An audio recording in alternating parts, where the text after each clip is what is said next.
Okay, we're here. Are you coming out? Okay, see you in a bit. Bye. Oh, that's it now, the door's locked, no escape. Yeah, that's it.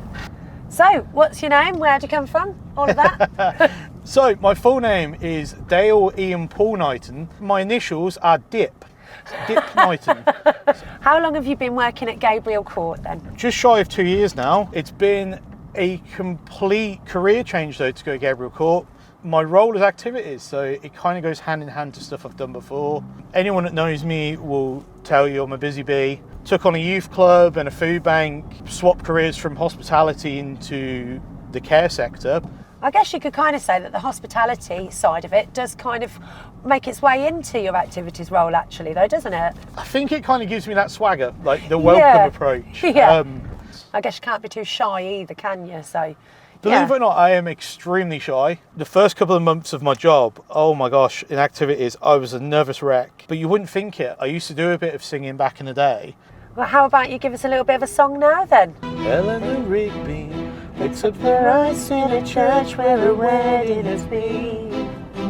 She lives in a dream, sits at the window, wearing a face that she keeps in a jar by the door. Who is it for? All the lonely people. Where do they all come from? So what does that song mean to you specifically, Dale? I pretty much grew up with this generational split in music. So I was brought up with Diana Ross the Supremes on one hand, and my brothers are very much into punk, David Bowie and the Beatles. And I remember walking in when they were watching the Yellow Submarine movie, and one of the opening segments is the Eleanor Rigby song. And I was fascinated by the bizarre way it was animated. It had that very 60s sort of psychedelic feel to it. It just brings back a lot of memories of my older brothers. The Yellow Submarine was an in-family joke. They'd send cards with a picture of the submarine on it and things. Why did you get into care? I've done 16, 17 years in hospitality, and it was a point where hospitality was uncertain. You know, places were closing. Yeah. And I had to act before, I got made redundant. And like I said, it was a matter of timing. I took on a youth club, started entertaining there. Just seeing the activities job, it felt like it was something I could do. Yeah. It was like a natural extension of what I do in my volunteer work.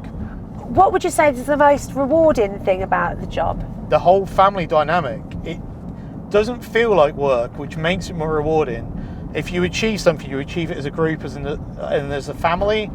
It doesn't feel like anything is sort of out of reach, No one ever asks for too much because you establish that relationship. If you've got someone that doesn't want to sing and dance, you sit and have a cup of tea with them. And I find that sort of rewarding, just to get that smile on the face or, that reaction. Yeah, real personal approach. It's making them not feel alone and letting them know that they are loved and cared about. And I suppose that's what I've taken on with the role. I lost both my grandparents around a similar time, and these guys are like now my adopted grandparents. But my approach to the job as well is, in a couple of years, that could easily be my mum. It could be one of our residents. And I've always looked at it as, I will treat everyone like family because that's how I'd want my mum to be treated. And have you got another song for us? This is a cover of an old 50s song. It's called High Heeled Sneakers. But this particular version is by a group called The Cross Section. This one isn't going to be well known, so I can butcher this one and not have to worry about too much.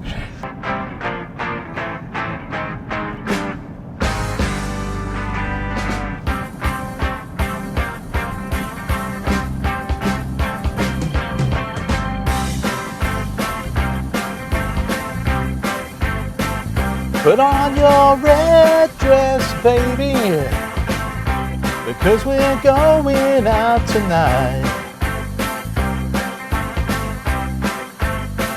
Put on your red dress, baby, because we're going out tonight. Well, I'm gonna wear some boxing gloves in case some fool he might wanna fight. What does that song make you think about? I was brought up around scooters. Like, When I say scooters, I don't mean the modern rev and goes everyone associates. So the proper mod style scooters, the Lambretta and Vespas. And it always reminded me of that film Quadrophenia growing up. And like I said, that guitar riff has always stuck with me. It's got that sort of rhythm and blues classic sound to it. Can you tell us what some of the biggest challenges you might face in your role? The fact that every day is different.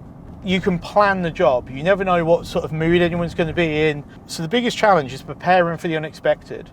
Being in England, the weather, for example, you can plan to have a picnic outside or anything else, but you've always got to have an ace up your sleeve. So, you know, if the weather goes bad, you need another option. Can you take us through your average day as an activities coordinator? Oh gosh. Generally my mornings would be mapping out the day and maybe get my colleague to, yourself to set the day out and do one activity while I plan an afternoon and get some of the backstage sort of things done, get the emails out, you know, try to organise the entertainers, come up with fundraising ideas, and then almost do a job switch. So when you finish, it's my job to almost pick up where you left off and fill that gap. But yeah, it's getting the admin bits out of the way, always having a plan, and then becoming almost a class clown in the afternoon, getting the karaoke machine out or the quiz voice comes out, or the arts and crafts. We've done some wonderful stuff at Easter. You've been known to dress up a little bit at work sometimes as well, haven't you? Oh my gosh. Father Christmas, Easter Bunny, I've been Peter Pan, Bob the Builder, Teenage Mutant Ninja Turtle, I've been the Honey Monster, loads of different characters. With the home, it's not just a care home, it is its own community, so I can mix it in with all my volunteer work, you know. It's just good that I can bring all my talents into one place. Don't mind Other guys dancing with my girl, that's fine. 'cause I know them all pretty well. But I know sometimes I must get out in the light. Better leave her behind. But the kids are alright. The kids are alright. The kids are alright. It's just one of those lovely middle of the road songs. I have a memory as a 3-year-old being in a high chair next to a record player.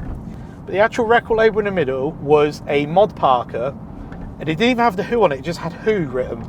And I think as that memory stuck with me, The Who has always been part of my life. Would you have any highlights of your time at Gabriel Court? Any particular highlights? One of the residents recently, we had a singer in. Because I do a lot of the photography, the only way I could do it was take a selfie. And I've got this lady in the photo, and it just looks like she's absolutely adoring everything that's going on. It's like a cute little picture. She's got a blanket on, bless her. She's got this adoring smile on her face. Ah, Like something, I think I've managed to capture that moment where she's listening to something that's triggered a memory or some kind of vibe. what would you say to somebody who was looking to get involved in care? You have to have a caring disposition. You can't look at care as any other job. There's so many levels to it, emotional, physical, and you know, you've really got to be in for it. Some days are harder than others, and it can be a very emotional job. You've got to have that sort of, you've got to be caring, but as well as that, headstrong.